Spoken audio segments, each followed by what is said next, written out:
1971. Are you kidding me? How is it even possible that this many amazing, iconic, and timeless albums all came out within one single calendar year? It was nearly impossible to whittle this list down to 10, but I gave it a shot in this episode of Talking About Records.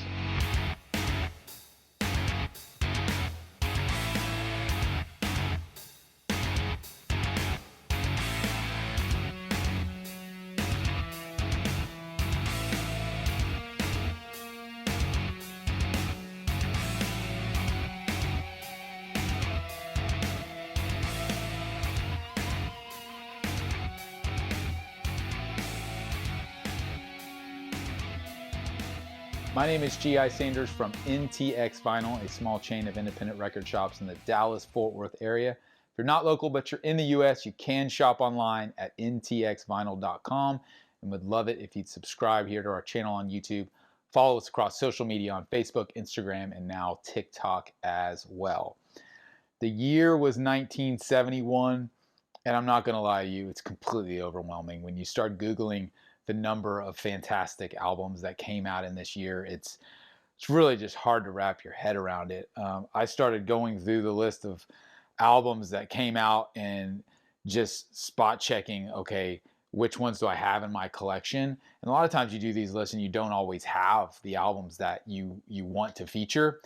There was so many on this list in particular to this year that I couldn't even fit a fraction of them. That's how many are in my collection, just because that's how many came out during this year that are absolutely iconic. So it was not easy to pick 10 albums, and I've got a backup list of honorable mentions, which is ridiculous because even that list alone could be another video, and there's another 10 behind that. It's just incredible. I mean, not even being alive in 1971, you don't have context. And that's the biggest thing to me when I look at this list of the albums I'm going to talk about, and then the albums I'm not even going to get to, being able to understand that they all came out in that compressed period of 1 year. It's a little bit just mind-boggling. It's hard to wrap your head around, and you'll see what I mean once I dive in. So I'm going to start going through a few of my favorites, I guess you could say. Again, like, it's an endless list, so it's really hard to whittle it down, but I tried my best to just pick some that are most meaningful to me and were just no-brainers in regards to a lot of them just being the greatest albums of all time, much less from 1971. So first on the list is an album that I hope a lot of people know. I mean, I know Pink Floyd fans know metal, and I know classic rock fans know metal, but for the Pink Floyd novice who, knows Dark Side of the Moon, Wish You Were Here, maybe even Animals, maybe getting into later years with Division Bell, metal maybe goes under the radar a little bit, but it shouldn't. It's absolutely fantastic. It's their 6th album, so you're just, you're out of the Syd Barrett years and the early, highly experimental years, and you're getting into a period where Roger Waters is really coming into fruition as, in my opinion, one of the greatest songwriters ever, but still highly experimental. The song Echoes, which takes up all of side 2, is an absolute opus of a track. One of These Days is fantastic. Probably one of my favorite Pink Floyd songs ever. That's Fearless. Just unbelievable.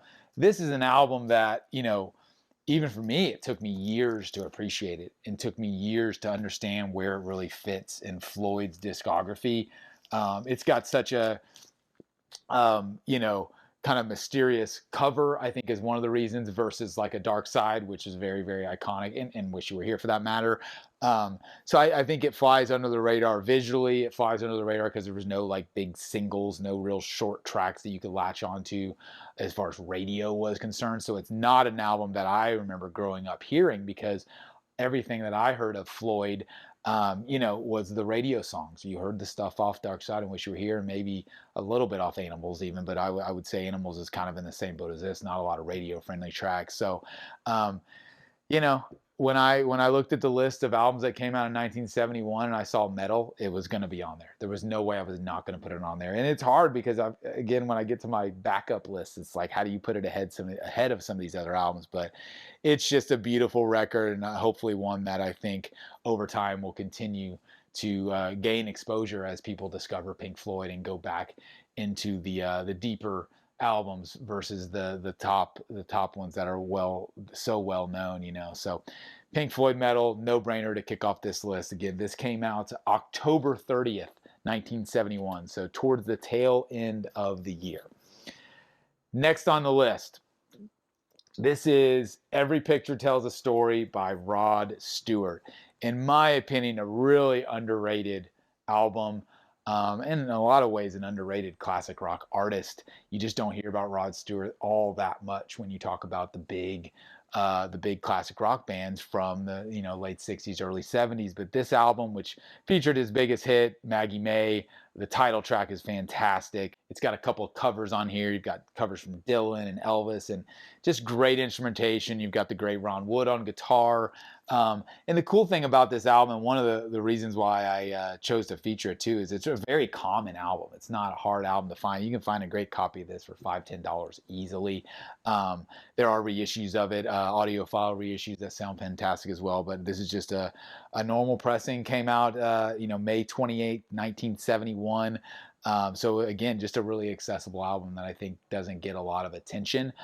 Just because of the time and place when it came out. Again, once you hear the total list of the albums that came out in '71, you're going to understand why an album like this just gets overlooked. But in general, it's a fantastic listen, front to back, ton of energy, ton of great songs, and I think just a fantastic performance by Rod Stewart, who's a fantastic and incredible vocalist. So next on the list, love this album, Electric Warrior by TRex. Came out September 24th, 1971. This is their second album. The Slider was next. I love the Slider as well, but Electric Warrior featured their biggest hit, which was Bang a Gong. It also features Cosmic Dancer, which I love. The kickoff track, Mambo Sun. Planet Queen, Girl, The Motivator, Life's a Gas. That's a great song. This is just a really great album. It took me years to understand and kind of appreciate where TRex and Mark Bolan fit in the grand scheme of things. And I don't know if I've still fully grasped it, because when you're in the US and you're born years after TRex, you don't really understand how big of a deal they were. But if you go back in history and you read and you watch and you learn a little bit, you'll understand that they were poised, and Mark Bolan was poised to be just a massively influential musician. And he is to a certain extent, but I'm talking like from a mainstream perspective. You hear of David Bowie, but you don't necessarily hear all that much about TRex and Mark Bolan. But man, if you love kind of the style of classic rock that's got a little bit of psychedelic to it, it's got a little bit of almost the beginnings of new wave, which came years later.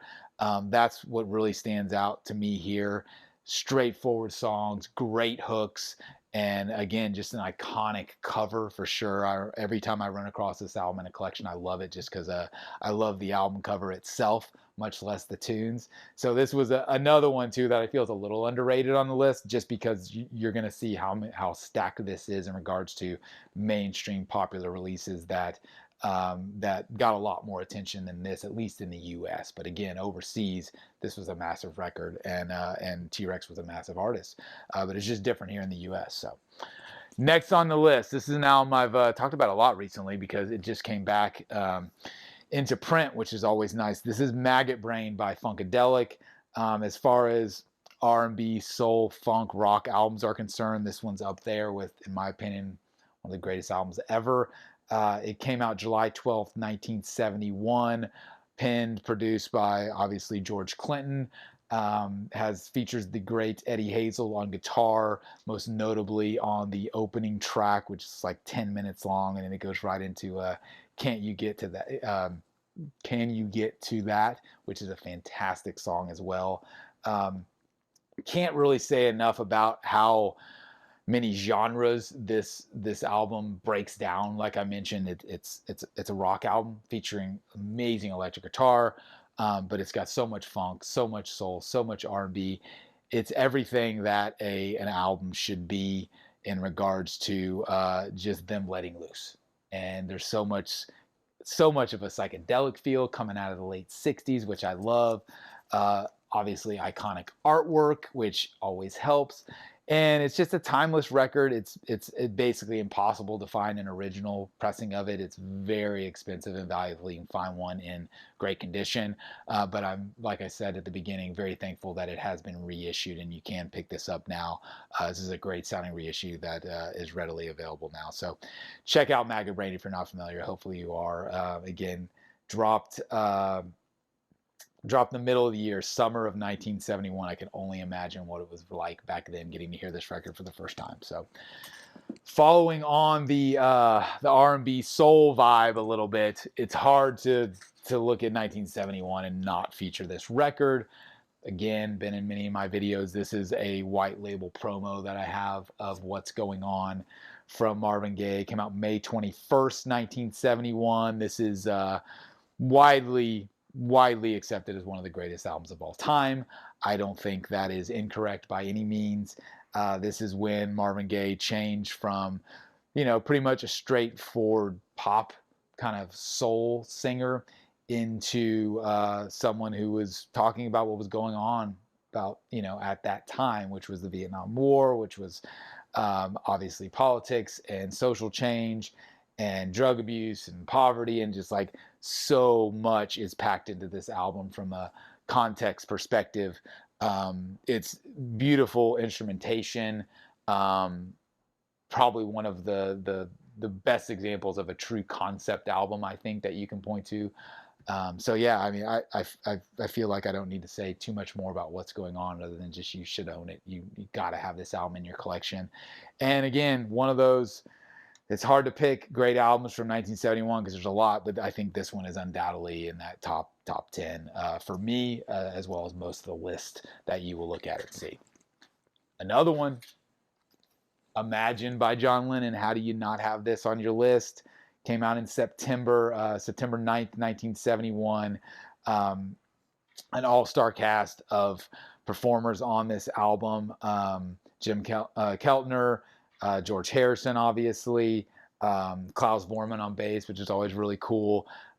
Love this record. I love the first record as well, Plastic Ono Band. But I think because of the song Imagine and what that song in particular means in Lennon's career, I don't think you can discount this album one bit. I've got the inserts with this one, so I'm just pulling out to see. And there's a ton of video footage from this album too, which I really think helps because it paints the picture of when it was recorded. But you got songs like "Give Me Some Truth," "How Do You Sleep," obviously the title track, but "Crippled Inside," "Jealous Guy," "I Don't Want to Be a Soldier." So again, following up on what Marvin Gaye was talking about on his record, Lennon was feeling and writing the same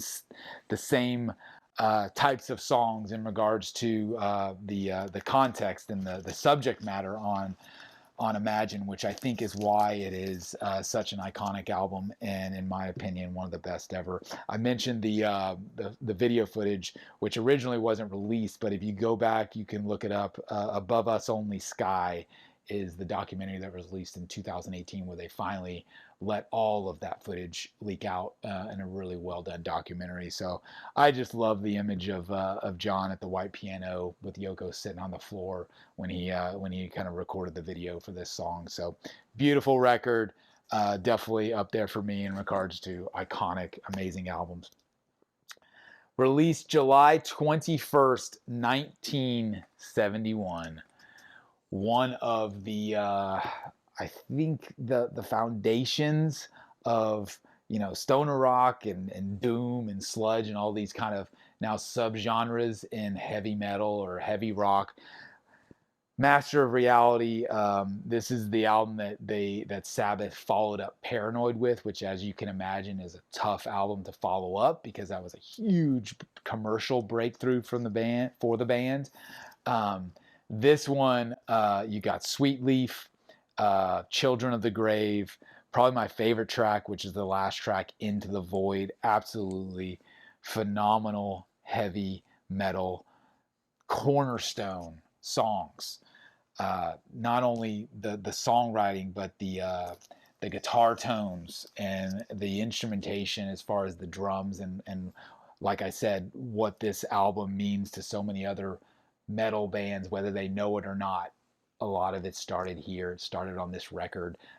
You know, the first record, Paranoid, fantastic. But I think if I'm going to gravitate towards the Sabbath record, it's probably going to be Master of Reality. So I had to put something heavy on this list because I didn't want to go through it and it all just be kind of more chill mainstream stuff, as you will. This one doesn't have a big radio hit on it necessarily, but I think it's just a fantastic spin and an iconic album, one that stood out to me when I went down the list. All right, February 22nd, 1971. So earlier in the year, you had David Crosby released If I Could Only Remember My Name. This is one that has taken me years to get to, honestly. Didn't even hear it until the last couple years. There's just so many albums put out by the CSNY camp. This is when, after Deja Vu, they all individually broke out, and Neil released After the Gold Rush. Stephen Stills released his solo record, self-titled solo record, and then Graham Nash went on and released Songs for Beginners. This one in particular, I think, trumps them all in a lot of ways, which is hard because I love After the Gold Rush. But this features Nash and Young. It's also got Joni Mitchell. It's got members of Jefferson Airplane, Santana, Grateful Dead. Just such an underrated album. It's very chill. You know, listening to this, you feel like you're in the room with them. I love the fact that basically all of these albums were recorded live in the studio. I mean, there's a little bit of overdubbing even back in the day done here and there, but most of this stuff is cut live to tape, man. And that's a real thing. And this is one in particular where you can hear it and you can feel it like you're in the room. So check out the David Crosby record. The whole thing is just fantastic front to back. I'm not going to name standout tracks because it's a true album in my opinion. You go from top to bottom, you don't skip any. So definitely one of the more kind of a little bit more of obscure records on this list, I guess, if you could say that. But again, if you're a classic rock aficionado, you're going to know that one. Going back to a little bit of R&B soul, May 1st, 1971, originally released on the Sussex label. This is Just As I Am, the debut album by the great Bill Withers. This was produced by Booker T. Jones. It features Jim Keltner on drums, you know, recorded on Imagine as well. Just an amazing album. Ain't No Sunshine, Grandma's Hands, Everybody's Talking, Harlem, probably one of my favorite songs on this record. This is a Vinyl Me Please reissue that is on a translucent kind of pink vinyl, which is really cool. I don't own an original pressing of this one. I would love to find one day. Not one you run across in collections very often, but I need to chase one down. It's taken me years to get into Bill Withers too. I've always known the hits. I've always known the name. But the more you get into vinyl and the more you discover, you know, the deep cuts and the deeper hits, albums in the catalogs and in the genres, this is one that has really grabbed me in recent years. Not only this album, but his catalog as a whole, I've spent a lot of time with. So I love Bill Withers. Gets a lot of play in my house. And again, just another album from 1971 that is an absolutely just iconic, groundbreaking record. So love Bill Withers. Last on my list, at least as far as the 10, Mad Men Across the Water, released November 5th, 1971, Elton's fourth record. Unbelievably was one of his lowest charting albums as far as when it came out, which I find to be very interesting. This is a 50th anniversary edition, also a Vinyl Me Please, and it's on a really cool kind of blue, a little bit of a splatter to it, but it's just a translucent record that is beautiful. Sounds fantastic as well. Tiny Dancer being obviously a standout track. Leave On. I love the title track, Mad Men Across the Water. This is another one that I've really gotten into in recent years. a very common album. It's not hard to find an early pressing, original pressing of this one. To find one in great condition is a little more difficult, but you can pick up a good copy of this album easily for 10, 15, 20 bucks. You find it at a record store. I've got original pressing. I just chose to feature this one because it's kind of cool and came out recently. But as far as Elton's catalog is concerned, you know, I love his self-titled record. I love Honky Chateau, which came next. Yellow Brick Road's obviously a great record, but this is probably my favorite if I had to pick one out of his whole catalog. So again, just another album towards the end of 1971. It comes out and it's just another normal record. And now here we are, you know, 50 years later, still talking about it. It's just unbelievable to me. And the fact that this one, as well as the other 9 that I featured, have come out all within the same year. But that's not even the tip of the iceberg. Joni Mitchell's Blue. There's a Riot Going On by Sly. Oh, there was an album, you know, Led Zeppelin 4. Yeah, kind of big, right? Sticky Fingers. Tapestry. Fillmore East by the Allman Brothers. Hunky Dory by Bowie. Ram by McCartney.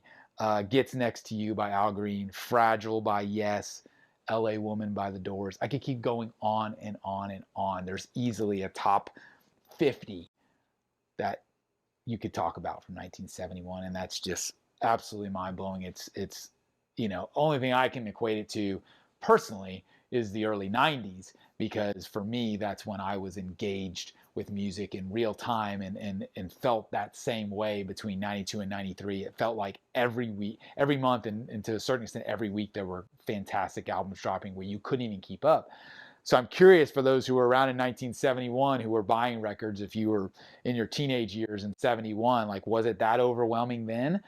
I don't know. It's hard to, when you're in the moment, a lot of times you don't really realize it. It's a lot easier to look back after time 50 years later and go, look at this list. But when they're coming out every week and you've never heard of a lot of the bands, certainly never heard the albums, and a lot of these are newer artists that were just then breaking, I imagine that you don't have that perspective. But it's very easy to look back now and go, wow, 1971, was there ever a better year for music, for new albums? I find it hard to believe. I'm sure you could stack it up just against just about any other year in music history. I'd be shocked if you could find a better one. So let me know if there's a year that you think has got a better set of albums that came out than 1971. I'd love to hear it. So this is super fun. Love going back in history and learning more about these albums. And then, you know, once I pull them out like this, I typically spin through them over the course of the next few days and week before they go back into the collection. I already pulled them out, so I might as well listen to them, right? That's the most enjoyable part. But thanks as always for the support. We'll pop up some more content. Stick around the channel. Really appreciate all of the views and the comments and the engagement that you guys have. I will keep working on more videos here for the Talking About Records series. My name is G.I. Sanders, and we'll see you again next time.